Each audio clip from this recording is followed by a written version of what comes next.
نحمده ونصلي على رسوله الكريم أما بعد أعوذ بالله من الشيطان الرجيم بسم الله الرحمن الرحيم لقد كان لكم في رسول الله أسوة حسنة لمن كان يرجو الله واليوم الآخر وذكر الله كثيرا صدق الله مولانا العظيم۔ میرے عزیز و دوستو، اللہ رب العزت کا بے حد کرم ہے، احسان ہے کہ اللہ پاک نے ہمیں دین سیکھنے، سمجھنے اور عمل کے جذبے سے جمع فرمایا ہے۔ اللہ تعالی ہم سب کے آنے کو، جمع ہونے کو، مل بیٹھنے کو اپنی بارگاہ میں اعلیٰ درجے میں قبول فرمائے، کمی کوتاہیوں کو معاف فرمائے۔ اللہ پاک نے جو ہمیں دین مرحمت فرمایا ہے، یہ کامل اور مکمل دین ہے، اور آپ صلی اللہ علیہ وسلم کی حیات مبارکہ ہمارے لیے اللہ نے اسوہ حسنہ ٹھہرایا ہے، بہترین نمونہ۔ آپ صلی اللہ علیہ وسلم نے ہر موقع پر امت کی رہنمائی فرمائی۔ کوئی ایسا موقع آپ صلی اللہ علیہ وسلم نے نہیں چھوڑا جس میں امت کی رہنمائی نہ فرمائی۔ چنانچہ سفر یہ بھی آپ صلی اللہ علیہ وسلم کی حیات طیبہ میں شامل ہے، اور سفر میں آپ صلی اللہ علیہ وسلم کی سیرت کیا تھی، آپ کا طریقہ کیا تھا، یہ بھی ہمیں احادیث مبارکہ سے پتہ چلتا ہے۔ آپ صلی اللہ علیہ وسلم نے فرمایا کہ السفر قطعۃ من العذاب یمنع احدکم طعامہ و شرابہ۔ آپ نے فرمایا کہ سفر عذاب کا ایک ٹکڑا ہے۔ عذاب بئی معنی کہ آدمی سفر کیسا ہی کیوں نہ ہو، اس میں بہرحال مشقت ہوتی ہے، تو آپ نے ارشاد فرمایا یمنع احدکم طعامہ و شرابہ، فرمایا کہ سفر میں بعض دفعہ کھانا وقت پہ ملتا ہے، بعض دفعہ نہیں ملتا۔ ایک آدمی پرہیزی کھانا کھاتا ہے، اس کو پرہیزی کھانا ملا نہیں ملا۔ پھر سفر خود مستقل مشقت ہے۔ اس وقت تو سفر جو ہے وہ تکالیف کا مجموعہ تھا، آج تو سفر اللہ نے بہت ہمارے لیے راحت بنا دی۔ اس وقت تو سفر جو ہوتا تھا وہ اونٹ گھوڑوں پر ہوتا تھا، اور ایسے میں آپ تصور کریں کہ کس قدر مشقت ہوتی تھی۔ ایک تو اللہ کے نبی صلی اللہ علیہ وسلم نے یہ تعلیم دی کہ بلا ضرورت انسان کو سفر نہیں کرنا چاہیے، بلا ضرورت انسان کو سفر نہیں کرنا چاہیے۔ اس میں ایک تو دنیاوی اعتبار سے مشقت ہے، تکلیف ہے، اور دوسرا دینی اعتبار سے آدمی کی بہت ساری چیزیں، معمولات جو ہیں وہ کمزور ہوتے ہیں۔ جو آدمی اپنے مقام پر رہتے ہوئے اپنے معمولات کر رہا ہوتا ہے، سفر میں وہ معمولات پورے نہیں ہو پاتے۔ اور پھر سفر میں سمجھے کہ پوری چیزیں اپنی طبیعت اور مزاج کے خلاف ہوتی ہیں۔ ہاں، اگر دینی سفر ہو تو پھر یہ سفر مبارک ہے، آپ صلی اللہ علیہ وسلم کے اسفار جو تھے سارے کے سارے وہ دینی ہی اسفار تھے. آپ صلی اللہ علیہ وسلم نے نبوت اور رسالت کے ملنے کے بعد جتنے بھی آپ کے اسفار ہوئے وہ دین کے لیے تھے، جہاد کے لیے.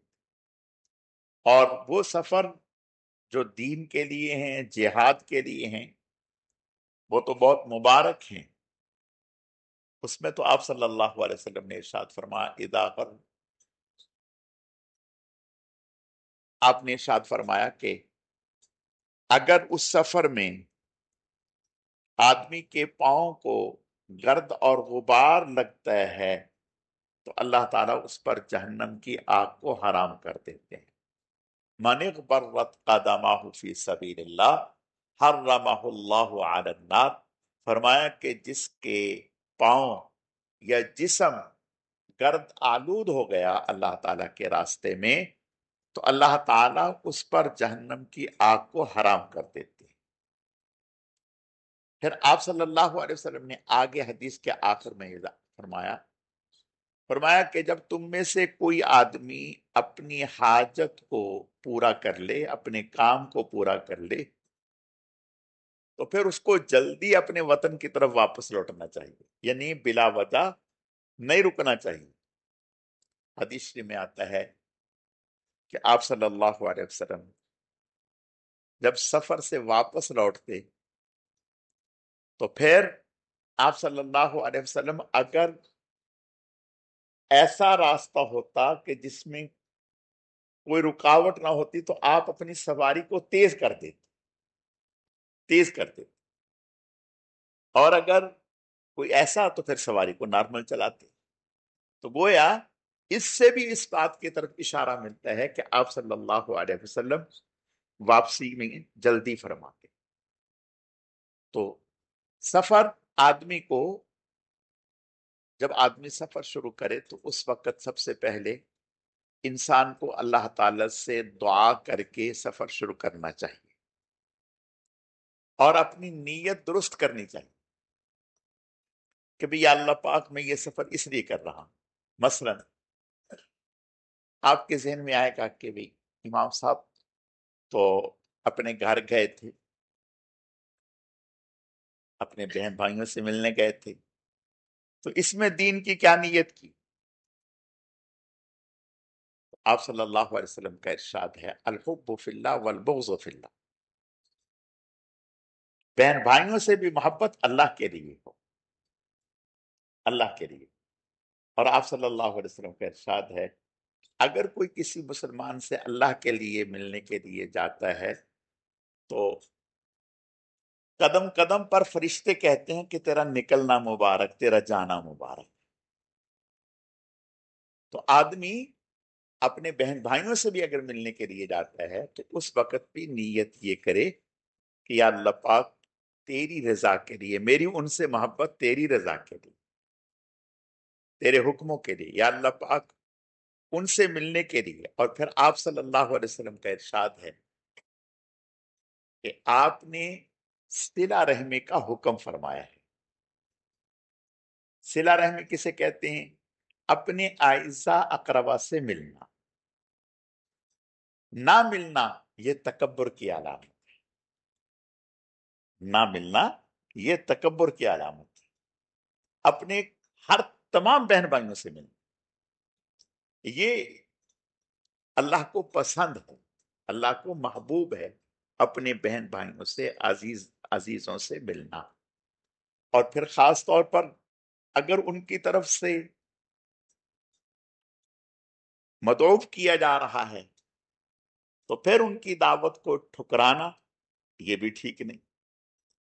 اور اب ایک ملنے کی نیت سے، اور پھر دوسرا ذہن میں یہ ہو کہ انشاءاللہ ہم جہاں موقع ملے گا وہاں دین کی دعوت دیں گے، وہاں خیر کی بات کہیں گے، نیکی کی بات کہیں گے. تو الحمدللہ اللہ کے فضل و کرم سے جہاں بھی جانا ہوا وہاں جمعے کا اہتمام، بیانات کا اہتمام اور نجی مجالس میں نیکی اور تقوی کی بات تو یہ ساری کی ساری چیزیں الحمدللہ اللہ کے فضل و کرم سے ایک خیر کا عمل ہے، نیکی کی نیت ہے، نیکی کا اجر۔ تو آپ صلی اللہ علیہ وسلم کے ان اسوہ حسنہ سے ہمیں اس بات کی تعلیم ملتی ہے کہ بھئی رشتے، آپ نے ارشاد فرمایا کہ بھئی آپ پر،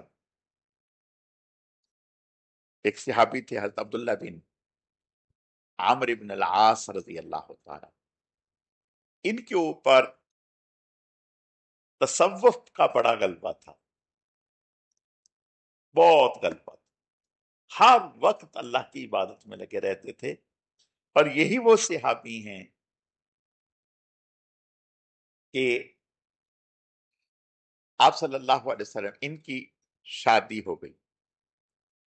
جب ان کی شادی ہوئی تو جو ان کے والد تھے حضرت عبداللہ کے، تو انہوں نے محسوس کیا، ایک دن بہو سے، اپنی بہو سے کہا کہ بھئی بیٹا آپ کیسی ہیں، ٹھیک ہیں، ہمارا بیٹا کیسا ہے؟ انہوں نے کہا آپ کا بیٹا بہت اچھا ہے، نیک ہے، ساری رات اللہ کی عبادت کرتا رہتا ہے۔ اب سمجھدار کے لیے تو اشارہ کافی ہو جاتا ہے۔ ان کے والد جو ہیں وہ صحابی رسول تھے، سمجھ گئے بات کو، انہوں نے آج خود سمجھانے کی کوشش کی، لیکن چونکہ ان کے اوپر غلبہ تھا، عبادت کا غلبہ تھا، اور اتنا ایسا غلبہ تھا کہ ہمیشہ روزہ رکھتے تھے، یعنی عید بقرعید کے علاوہ کوئی روزہ مس نہیں کرتے تھے، اتنا غلبہ تھا، اور پوری رات اللہ کی عبادت کرنی اس طرح۔ تو جب انہوں نے دیکھا کہ بات نہیں بن رہی تو انہوں نے آپ صلی اللہ علیہ وسلم سے ذکر کیا کہ یا رسول اللہ، میں نے عبداللہ کی شادی کی ہے، اور عبداللہ کا حال یہ ہے، میں نے تو اپنے طور پر جتنا سمجھا سکتا تھا سمجھایا، لیکن شاید بات قابو میں نہیں آئی ابھی تک۔ آپ نے فرمایا اچھا ٹھیک ہے، کوئی بات نہیں۔ آپ صلی اللہ علیہ وسلم بنفس نفیس تشریف لائے ان کے گھر، اور ان کو بٹھایا اور بیچ میں تکیہ رکھ لیا۔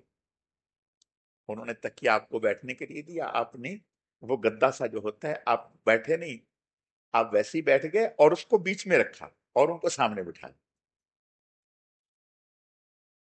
آپ نے ارشاد فرمایا ان نفسک علیک حق، کہ عبداللہ، کہ جیسے اللہ کا تم پر حق ہے، ایسے ہی تمہارے جسم کا بھی تم پر حق، وَلِزَوْرِكَ عَلَيْكَ حق، اور آپ کے مہمانوں کا بھی آپ پر حق ہے، وَلِأَهْلِكَ عَلَيْكَ حق، آپ کی بیوی کا بھی آپ پر حق ہے، آپ کے رشتہ داروں کا بھی آپ پر حق ہے، آپ کے بہن بھائیوں کا بھی آپ پر حق ہے، آپ کے دوستوں کا بھی آپ پر حق ہے۔ ان سب اہل حق کا حق ادا کرنا، اس کا نام دین ہے۔ اپنے اوپر ایسی کیفیت طاری کر لینا کہ سب کے حقوق پامال ہو رہے ہیں اور آپ اس کو دین سمجھ رہے ہیں۔ تو پھر آپ نے ارشاد فرمایا کہ بھئی دیکھو، اگر آپ نے روزہ رکھنا ہے تو آپ ایسا کریں کہ مہینے میں صرف 3 روزے رکھ لیں، مہینے میں 3 روزے رکھ لیں۔ اور حضور صلی اللہ علیہ وسلم کی امت کے لیے اللہ نے، یہ تو ایک عام ضابطہ ہے، من جاء بالحسنۃ فلہ عشر امثالها، کہ اگر کوئی ایک نیکی اختیار کرتا ہے تو اللہ تعالیٰ 10 گنا اجر و ثواب عطا فرماتے۔ تو فرمایا مہینے میں 3 روزے رکھو گے، ہر روزے پر 10 روزوں کا ثواب ہے، تو گویا پورے مہینے کے روزوں کا ثواب مل جائے گا تمہیں، تو لہٰذا 3 روزے رکھ لو۔ انہوں نے کہا نہیں یا رسول اللہ، میں تو اس سے زیادہ رکھ سکتا۔ آپ نے ارشاد فرمایا اچھا، اگر تم اس سے زیادہ رکھنا چاہتے ہو، چلو پھر ایسا کرو، پیر اور جمعرات کا رکھ لیا۔ کہا یا رسول اللہ نہیں اور۔ آپ نے ارشاد فرمایا کہ پھر اچھا ایسا کرو ایک دن چھوڑ کر ایک دن روزہ رکھو، اور یہ حضرت داؤد علیہ السلام کا روزہ ہے، اور یہ اللہ کو بہت محبوب ہے، بس اس سے آگے نہیں۔ یہی حضرت عبداللہ بن عامر بن العاص رضی اللہ تعالیٰ فرماتے ہیں کہ اے کاش، جب بوڑھے ہو گئے تو اس وقت کہنے لگے کہ اے کاش میں حضور صلی اللہ علیہ وسلم کی بات کو قبول کر لیتا، اس لیے کہ اب اس وقت تو جوانی میں چلاتا رہا، اب اس عمل کو نبھانا مشکل ہو گیا، اب میرے اندر یہ ہمت نہیں کہ میں ایک دن چھوڑ کے ایک دن روزہ رکھوں، لیکن چونکہ حضور سے میں نے طے کر لیا تھا، اب میں اس کو نبھا رہا۔ تو گویا اس حدیث مبارکہ میں آپ صلی اللہ علیہ وسلم نے بتلا دیا کہ آپ پر کن کن کا حق ہے، اور قرآن میں بھی اللہ نے ذکر فرمایا وَاعْبُدُوا اللَّهَ وَلَا تُشْرِكُوا بِهِ شَيْئًا وَبِالْوَالِدَيْنِ إِحْسَانًا وَبِذِي الْقُرْبَى وَالْيَتَامَى وَالْمَسَاكِينِ وَالْجَارِ ذِي الْقُرْبَى وَالْجَارِ الْجُنُبِ وَالصَّاحِبِ بِالْجَنبِ وَابْنِ السَّبِيلِ۔ تو اس آیت میں بھی اللہ پاک نے بیان کر دیا کہ ہمارے اوپر کن کن کا حق ہے۔ پھر ہمارے اعزا اقربا، جیسے ان کا ہم پر جسمانی حق ہے کہ ہم ان سے ملیں، ان کی خدمت کریں، ان کی تکلیف کو محسوس کریں، اسی طرح ہمارے مال میں بھی ان کا حق ہے کہ ہم اپنے مال سے ان کی اعانت کریں، ان کی مدد کریں، یہ بھی اللہ نے ہم پر حق رکھا ہے۔ اور یہ نہیں ہے کہ صرف زکوٰۃ سے حق ادا کریں، نہیں، عطیے میں سے بھی اپنے قریبی رشتہ دار جو ہیں ان کی اعانت کرنا، ان کی مدد کرنا، یہ ہم پر حق ہے، اور اس پر اللہ نے اجر و ثواب رکھا ہے، یہ ہمارا دین ہے۔ تو پتہ چلا کہ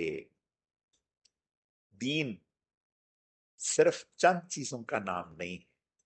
حضرت ڈاکٹر عبدالحی صاحب رحمت اللہ علیہ فرمانے لگے کہ دین تو محنت اور مشق سے آتا ہے۔ فرماتے ہیں کہ میں نے ایک عرصہ تک اس بات کی مشق کی کہ گھر میں پوتا ہے، نواسا ہے، نواسی ہیں، وہ بچے ہیں، پیارے لگتے ہیں، پوتا پوتی سبھی کو پیارے لگتے ہیں۔ فرماتے ہیں کہ پیارے لگتے ہیں تو کبھی میں محبت میں جب ان کو ہاتھ گود میں لینے لگتا ہوں تو لینے سے پہلے ایک لمحے کے لیے سوچتا ہوں کہ کیوں لے رہے ہو گود میں، کیوں لے رہے؟ اس لیے لے رہے ہو کہ یہ پوتا پوتی ہیں، پیارے لگ رہے ہیں؟ نہیں، میں پھر نیت کرتا کہ نہیں، اس لیے نہیں لے رہا کہ یہ میرے پوتا پوتی ہیں، مجھے پیارے لگتے ہیں، اس لیے میں اس لیے نہیں لے رہا، بلکہ میں اس لیے انہیں گود میں لے رہا ہوں، ان سے پیار کر رہا ہوں کہ حضور علیہ السلام بچوں سے پیار کرتے تھے۔ تو فرماتے کہ اب میرا ان بچوں سے پیار کرنا، ان کو گود میں لینا، ان سے محبت کرنا عبادت بن گیا۔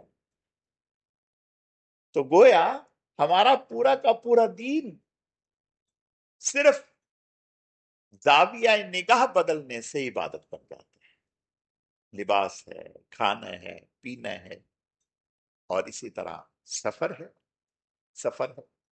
لیکن آپ صلی اللہ علیہ وسلم نے دینی اعتبار سے سفر ہو تو بہت مبارک ہے، اجر و ثواب کا ذریعہ ہے، لیکن آپ نے بتا دیا کہ یہ ایک مشقت والا عمل، تکلیف والا عمل، اور اس میں کئی طرح کی مشکلات ہیں، پریشانی ہیں،